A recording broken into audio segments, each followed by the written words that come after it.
St Kilda flips the script on season 2021. The ex-Blue who showed Carlton up in front of goal and the selfless skipper driving a top 4 contender. All that and more to come from the round so far, brought to you by AAMI. But Kane Corns, we sit here tonight, St Kilda winning 3 on the trot, then are equal on points with the 7th place Fremantle Dockers, 8th place West Coast. Did not see this coming, Mitch, and this is the Big C story for a reason. What about their last quarter? 5 goals, 2 they kicked to 1 goal, 7 from the Lions. And when you consider what happened last week at three-quarter time against Collingwood, this was a terrific response. I thought they came out with an attitude tonight that was angry, that was physical. They gave away a couple of undisciplined free kicks, but that set the tone. They weren't going to be bullied tonight.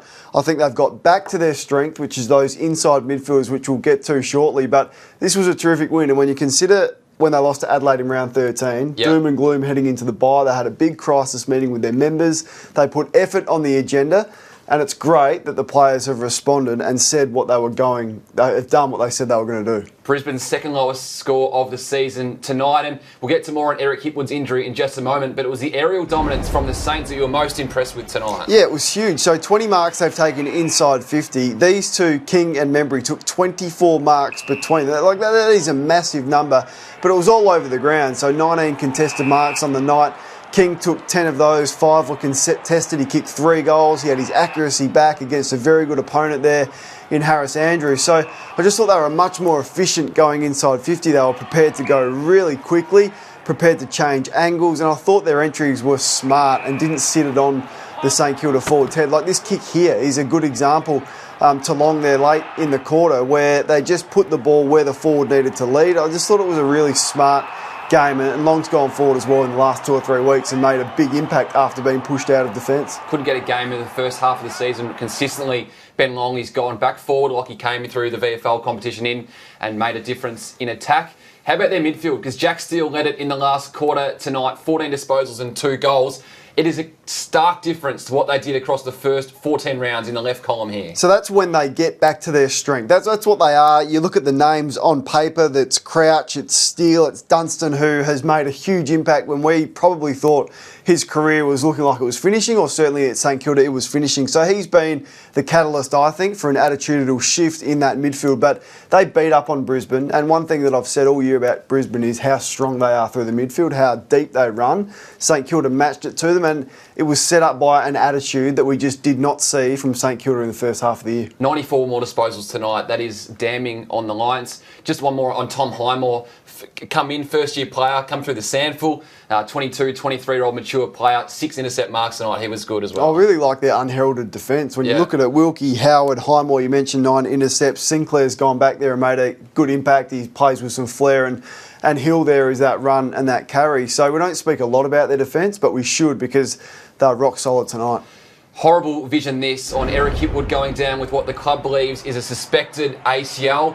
They just took 5 marks inside 50 for the night. They're going to have to try something different with just Danaher and McStay going forward. Well, horrible night in general for the loss, and then this for what it means for their premiership aspirations. So they had those 3 unique sort of forwards that complemented each other pretty well in Danaher, McStay and Hipwood. Now it's just Danaher and McStay, and Starcevic here, who's been such a good player for them as well. Some in Brisbane, I think Mitch should agree, suggesting he could be in the squad of 40 in the All-Australian team. Absolutely. That's how important he is. They give him the big jobs every week. He played on Dusty a few weeks ago and got that one done. So not sure how serious it is, but he didn't finish the rest of the game, spent the last 14 minutes on the bench. So 2 massive injuries, particularly Hipwood, and what it means for their forward structure. Charlie Cameron can't play like that tonight. It's particularly with Hipwood going down. He's a highly paid player who is capable of being an All-Australian or is an All-Australian, and 4 disposals, no score tonight, was beaten significantly by Webster. So he's almost a barometer for them. Sometimes he has bad body language. That was the case again tonight. He's going to have to stand up without Eric Hipwood. To the MCG today, Geelong, they've locked in a top 4 spot.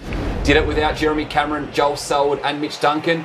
And the Blues, they could have easily been up by a couple of goals at half-time had they have kicked straight. Yeah, absolutely. So 1-8 at quarter time, really deflating, because these are gettable opportunities. And I thought that, in terms of Carlton and what's been their issue, that's just got to give to Betts. There just has to be a handball to Eddie Betts, who's an expert in that field. So Mackay just a little bit selfish there, should have handed it off. But once again, shots from inside 25 metres early. They'd kicked 1 goal 13 till late in the third quarter. And that is so deflating, particularly when you're up against a good side. Defensively, they were pretty good, but Yeah. they just couldn't generate any flow or any fluency with their ball movement. Just 38 inside 50s is not going to be enough to kick a winning score. And that was the Blues. They kicked 11 straight behinds at one stage. On the flip side, it was one of their former players, Zach Tui, who did it in attack. He was Geelong's only multiple goal kicker on the night, and he's become Chris Scott's everywhere man. And speaking about the luck of the Irish, well, he might have the luck of the Mo with what he's doing in front of goal. Yeah, nice little tweak of the Mo. Didn't mind it. It worked for him twice. That kick from Liam Stocker is the worst kick I've seen all year, unfortunately. I know, it's just got stuck on his hand. Maybe a little bit of that grippo just got stuck, but not sure why a player who's played as least footy as what he has is kicking out. But in terms of Tui, I mean, he's one of the most versatile players in the game and just deadly from the set shot, uses the ball so well, can play half forward wing and also across half back, and can also play a run with role. So everyone would love a Zach Tui in their side. Gary Rowan took this mark, and he's going to have to stand up over the next month without Jeremy Cameron, isn't he, Kane? If I'd have told you tonight Tom Hawkins had been kept goalless, Jacob Wittering did a super job on him, you would have thought Geelong would have had it up against them. Yes, that's why it was such an impressive performance. 10 individual goal kickers, as you said. That's just a spectacular mark. It's not in the top 3 best marks taken this year, which says something because of how many hangers we've had. He landed on his feet. Maybe he just needed to land on his backside to make it look a little bit better. But once again, speaking of barometers, he's that for Geelong. I thought defensively he was really strong, and he's one of those players that makes you nervous when you've got the footy. His forward pressure was really good today. Speaking of the Blues, Patrick Cripps went in underdone. That foot injury was touch and go all week. Interesting, the Cats sent Mark O'Connor to him and not Sam Walsh, but Cripps has been in the wars. They decided to ruck him at stages. So why is he rucking? He had a fitness test before the game on that ankle that he hurt last week. We know he's had back issues at the start of the year, and they've put him in the ruck. I don't get why you would put your captain, your 6-year, $6 million man into the ruck. And look how he's been sore all week. I don't know. He's not having an influence. He's hardly had an influence all year. Just 4 kicks, 98 metres gained. Tonight, it's one of the dumbest moves I've seen all year is to put your most valuable asset, or certainly one of your most valuable assets, in the ruck. It exhausted him, and as I said, 4 kicks. He looks to me like he needs a rest. Yeah. He absolutely does. He just looks sore, banged up. He's slow to get up. Perhaps they need to give him a week or 2 off, Patrick Cripps. Walsh was let off the chain. He had 35 touches tonight. The next 4 for the Blues: Collingwood, North Melbourne, St Kilda and Gold Coast. You'd expect that would have a big say in what happens with David Teague. You would, yeah. Performances like today don't help, do they? And the events of the week with Alistair Clarkson, whether he leaves or not, he's always going to be topical for Carlton, particularly when they perform like this. And the review is, into its 3rd week? More on Clarko in just a moment. Time to get to our AAMI clangers. Kane, Lockie Plowman had his work cut out for him today. Liam Jones was laid out along with Levi Casbolt. This doesn't help when you're trying to man Savarati Galea. Yeah, not a handball there, but a nice little assist. So it went where he needed it to go. And 2 players, Colin Jasny and Menegola, just crashed. Menegola not happy. We could not believe that he didn't leave the ball for him. Big Draper was awesome on Friday night. You've got to make the distance to 25 out, don't you? Big ruckman, team on your back. You've got to kick those. He thought it was home too. Look at him. He's willing this home. That's beautiful. Straight through. Oh, it didn't make a distance. Teams aren't putting players on the line anymore. 25. Josh Tracy, the big kahuna. Bit slippery down in Launceston today. Big kahuna. He's that's where he's from, Kahuna. He's got the nickname, the big kahuna. Maybe they needed some more of this. This is pre-game in Launceston. They got the flamethrower out, Kane. Yeah, it's never a nice place to play, and it wasn't nice if you're a Hawthorn fan or a Hawthorn player up there today. Time next to get to Port Adelaide and Melbourne. This is a golden chance for the Power. They let slip, but Melbourne, we've questioned their scoring. Kane, they got back on the back of this ferocious pressure. It was an elite performance. It was one of the strongest performances I've seen this year. Prime time away from home against a good team, and you bring this. This was sensational attitude from Melbourne. I thought one of the better nights I've seen from any coach this year was what Simon Goodwin did to dismantle Port Adelaide. We'll get to a little bit of that in a second, but it started with this, just ferocious. And it's one area Christian Petrarca has absolutely gone to the next level. His defensive capabilities. You wouldn't have seen this from him, this sort of stuff, 2 or 3 years ago, every time, unconditionally. Now that's the attitude, and that's what Melbourne players are demanding of each other, and it leads to scores. So Port Adelaide, as you saw there with Karl Amon, good player, had a great year, couldn't cope with the heat that Melbourne brought. Christian Petrarca, 30 disposals and 3 goals for the first time in his career. An easy best on ground performance for him. Another 3 Brownlow medal votes. Now, I was watching this one on tally. You were at the ground. Take us through this, because this is what we didn't see on the broadcast from Max Gawn. This is from a boundary throw-in. Yeah, so they're trying to think of different ways to free up Stephen May, because he's the best player in the competition when he's free. So this is what they did. This is the captain of a football club, the best ruckman in the competition, leaves the throw-in, goes and picks up Port Adelaide's Charlie Dixon, so his teammate and the best intercepting defender in the game can be free. Now, what does Charlie Dixon do here? Well, he can't play on two of them, and it was a tactic that they used multiple times, so it was 3 or 4 times. I just thought the captaincy of Max Gawn, no one would highlight that. He doesn't get a stat for it. No one would talk about it, but being there on the night and seeing him do that 4 or 5 times to allow May to be free, and Port Adelaide had no answer. They confused from the coaches, but didn't know what to do. So terrific leadership from Max Gawn, and perhaps something they may use going forward to find different ways to free up Lever and May. He's run 80 or 90 metres there as well. Now, the Powers forward line, question marks everywhere. What happens with Todd Marshall now? Mitch Georgiades had a little bit of impact, but their overall performance now against top 4 teams. Ken Hinckley said it was a waste of breath a couple of weeks ago, looking at their performance against top 8 teams. This is just the top 4. Yeah, he's changed his language now. He said that there's clearly a separation between them. We've known that all year. I think after round 7, when they were beaten by the Brisbane Lions, we said that their premiership's hopes have evaporated. Nothing's really changed, and that's the reason for it. I mean, that's just an absolute smashing, and you can't deny those numbers. I thought they were far too tall in defence when they were selected the side, with Leonard and Cleary coming back. You got McKenzie back there, you got Jonas, and they had to put Aaliyah into the ruck, which was a strange move in itself. Todd Marshall continues to hold his spot for I don't know why, when Peter Laddams was playing in the sample. So if you're a Carlton, just go and get Peter Laddams. Just go. Ken Hinckley doesn't want to play him. He sits him in the reserves. He's too good for that. So he's prime for another club who's desperate for a ruckman like Carlton to go and pick him off. But issues everywhere for Port Adelaide. Look, they'll finish top 6 with the draw that they've got, but will they be there on prelim final week? Absolutely not. Okay, just on Melbourne's forward line quickly, Ben Brown, he's played 134 games. 14th time he was scoreless, but he wasn't that bad on the I didn't mind him. You just got to play him because he leads hard and he leads straight. Yeah, he ran under a couple and he didn't have his judgment and his timing absolutely spot on early, but he draws a good defender, and they got over the back, and that's the reason, because Brown was leading up hard and creating that space behind. He'll get better. Yeah. Persist with him for at least 3 or 4 weeks. Yeah, different role for him. Hitting up at the footy. Down to Launceston next. Kane, Fremantle. They're into the top 8 in Nat 5's 200th match.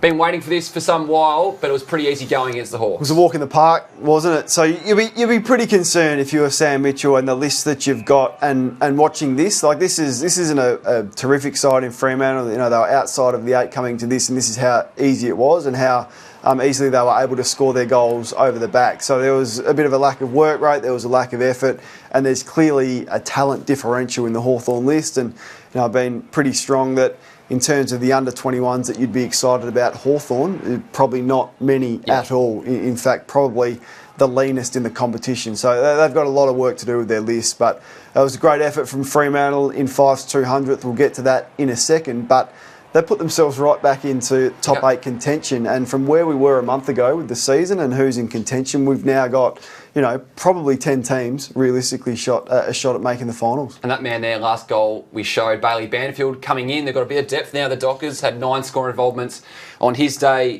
Bailey Banfield kicked 3 goals. Just a bit of extra grunt for the Dockers. How about Nat Fyfe? Kane, talk us through his afternoon, because when this game wanted someone to stand up, he was the man to do it. Massive afternoon for Nat Fyfe. They kicked 5 goals, 7 from stoppage to 4 points Fremantle's midfield, and that was led by Fyfe. He had 13 in the first quarter. I thought he set the tone. Once they had control of the game, he was able to go forward and do this. He kicked 2 goals, he had 12 score involvements, he had 31 disposals in game number 200, and he really, to me, looked like he enjoyed his footy tonight. At times he looks like he's got the weight of the world on his shoulders and he tries to do a lot, but he played with some freedom, he played with some flair, and him, Mundy, Sarong, Brayshaw, Chera, they've built a really A-grade midfield. I mean, their midfield can hack it with the best in the competition, and that's a credit to Justin Longmuir, who gave those guys opportunities from when they first walked in the door. And Rory Lobb, a name we may hear more of at the end of the season, as Keltum reported, a bit of interest for him to get back to Victoria, if possible, given he's got a few links in Victoria. Kicked 4 goals for the Dockers. Well, they can't afford to lose him. No. I mean, they've been searching for a key forward for, 6 years? And they don't have really many. So they certainly can't afford to lose him. He's contracted, so I'd just be saying, no, just staying around. Just on the Hawks, they've already changed their timeline once this year. They said they were going to put all talks on their coaches off until the end of the season. Will we be seeing another timeline change with Alistair Clarkson? He can't leave now. So the language is so strong from him and his management. Alistair Clarkson has to be at Hawthorn next year. If he leaves, you would then start to question his integrity and his loyalty. Now, I would understand if he left prior to the comments that he made, I think, on Friday publicly and repeatedly, that he will be there next year. So you have to take him at his word, and he'll be there. Otherwise, it's not a great look for Alistair Clarkson should he go to another club next year. So I think him and Mitch will try and make it work. I'm not sure how it will work. Is there much reason for him to stay now, though? What's he going to get out of the next 18 months? Other than his word. Like, he's given the word. I can't see him staying there on $1 million in a babysitting role for Sam Mitchell with a list that is sick and needs a lot of investment and a lot of draft picks into it. So it's going to be a frustrating time for him, but he has to be there because he said he will be. Another blow for the Hawks as well, Changworth Jath, hurting what is suspected to be a PCL injury, so he may miss the rest of the season as it looks at this stage. To the final game on Friday night, Kane, the Bombers, big win over the Crows. I know you were big on the Crows at the start of the year, but their lowest score in their club's history. Oh, you want to speak about the Crows tonight or not? Well, they've won how many games? They've won 5. It was more than we were probably expecting, but this was a horrible performance at Marvel Stadium. Yeah, their lowest score in 30 years. Yeah. I mean, how old was I? 8 years of age when the Crows came in and my dad was coach. This is 30 years of history out the window. They kicked 21 points, Mitch. But this Essendon defence, let's talk about they're terrific. Look, it wasn't a great game of footy, but Laverde, Stewart, Hine, Gleeson coming back in. Held up really well. I mean, it helps with the number of entries that Adelaide weren't able to get. They just went inside 50 31 times, and so that's always going to be easy work for defensive structure. But I've been wrapped with Essendon this year. They have exceeded my expectations. I think they have a really bright future, and they're challenging for the 8. Who would have thought that? Yeah.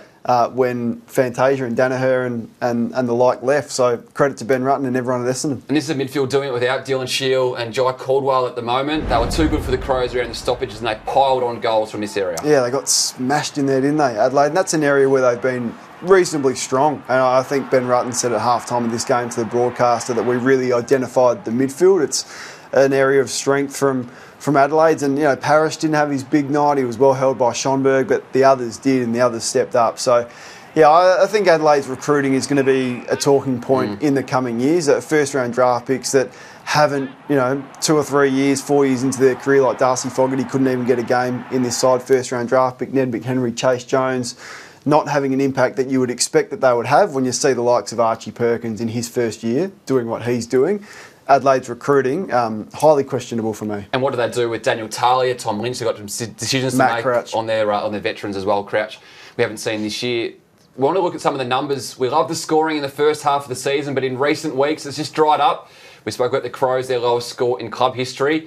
Some damning numbers here across the competition since round 10. Yeah, so these are some of the lowlights of the season when it comes to scoring. We're seeing St Kilda there in round 10, lowest score since 2016, right through until Adelaide. You can read it for yourself, lowest score, as I said, in club history. And across the board, teams are really struggling to score. So, look, it's a credit to coaches, and it's a lesson to the AFL. As much as you look at the numbers and you try and change things, the coaches, after 5-6 weeks, will always tend to work it out. What do we do now? Look, perhaps lowering interchange, throwing the ball up quicker, not nominating rucks. Perhaps we look at last disposal out of bounds. All those types of things will be discussed at the end of the year. Just one more from Friday night's game. Tom Doedee. This was crazy courage. Should he be doing this with not really being able to impact what's going on here? Well, the answer for me is yes. I don't get the criticism of that. I know it's not harsh criticism. I know it's more a backhanded compliment almost that it's crazy courage. But he's prevented a mark there. That's an easy uncontested mark for Tip and Woody if he doesn't go and do that. Now, if that's a grand final and my teammate does that and he wins me a grand final, we're drawing long bows here. But I loved every bit of it, and I'm not really keen on the criticism for him doing it. I hope he does that when he's in a position next time, because that's what will separate his career from players who probably wouldn't do the same thing in the same situation. And he looks every bit the future captain at the Crows, Tom Doedee. To the ladder as it sits, Kane, you'll see Melbourne on top before the Western Bulldogs play. Fremantle, they've jumped their neighbours in West Coast. Interesting, isn't it, as we look to the bottom half of the ladder as well, when you just look where Richmond are, they've dropped to 12th. Wow. So they won the premiership last year, they are 12th now. I know they've got a game in hand, the Twilight game tomorrow. Carlton will not play finals now, so probably down to Essendon and Richmond have to have a lot of things go right if they want to play finals. Here are those games, the 4 left, 4 rounds, 17. Giants, they need a win against the Gold Coast. That is a massive game, Western Bulldogs in Sydney in shaping the top 8. Just got a feeling for Jamari Ugle-Hagan there's going to be some real physical pressure on him. Got a feeling the Sydney players are going to come after him really hard physically tomorrow. Not dissimilar to Jack Watts. You remember his first game. I feel like something similar is going to happen tomorrow. And West Coast dearly need that win against North Melbourne. You would expect they get it. They'll need some percentage going into that one. To our one more thing, Kane, we're all sitting here waiting for Ash Barty to play tonight. We love seeing this before her Grand Slam final at Wimbledon. We love seeing it, but we've got to get her a Sharon. Yeah. She's kicking a Diodora ball. Is she? It's a So the AFL, to your contacts, to Gil, we've got to send her over a Sharon, a brand new one. She deserves it. Good luck, Ash. You are an absolute superstar. And just one final shout out. I know it was our one more thing. Hugh McMurrich, Kane, he was the man behind everything here on the round so far. His final week here at AFL Media. Your time on Zoom wouldn't have been done without Hugh. Thanks, Hugh. He's pulled a lot of strings, a lot of late nights here on Saturday night. So thank you, Hugh, and best wishes for your next career step. Hopefully, we'll see you here watching the round so far next week.